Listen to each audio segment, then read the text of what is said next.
a lot of politics today is so diluted because they don't understand what they're supposed to be. Conservatives traditionally are low tax, low spend, and let capitalism flourish. Labour are very much in favour of infantilising society, making the state do everything and telling people what to do.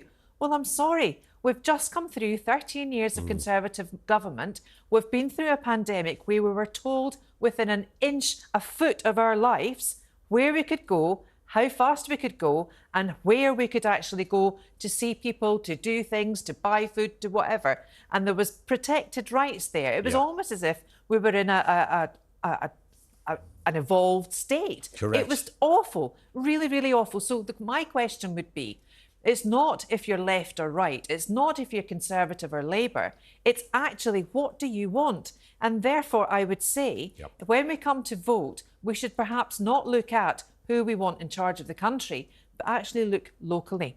And I think we should address the local MPs in our areas and see where they stand on different things. Because with the Venn diagram of morals, you can have a centric point that can straddle both sides of the political spectrum. You've thought about this, Claire. I like it. I like it. We like people who think. And the phone lines are open on this, 0344 499 1000. If there was a general election tomorrow, who would you vote for? Let's move on to these pro-Palestine marches, because this is incredible. They're talking about having a march every week until Christmas. No, I'm sorry, please don't. Indeed, the police have said this is unsustainable. I mean, to police that costs a gazillion. Look, and all the other issues that go with it as well. Ian, your viewers and your listeners will know that I am very much a person of freedom of speech and democratic right to protest. However, the cost of these protests now is just spiralling out of control.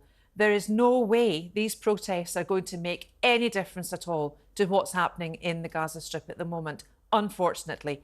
And I do not think the Met's budget should be aimed at protecting those that are protesting and protecting those that aren't protesting but are caught up in the melee of it, and those that are protesting against the protests. Where does it stop? And it's not fair. It's not fair. It's unpoliceable, which I think is the point that the police chief is the point they've made. But also, we saw some areas that got a bit volatile last weekend. I sense we'd only see more of that. We would. As this goes on, it will have a compounding effect. It will become an appointment to get down there and have a scrap. And we have the Feast of Christmas coming up. You know, and I don't want that to get in the way of people protesting.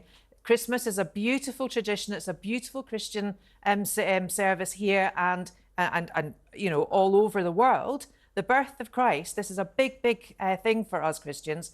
Please let not that overshadow. Please let not the Palestinian-Israeli fight get in the way of this.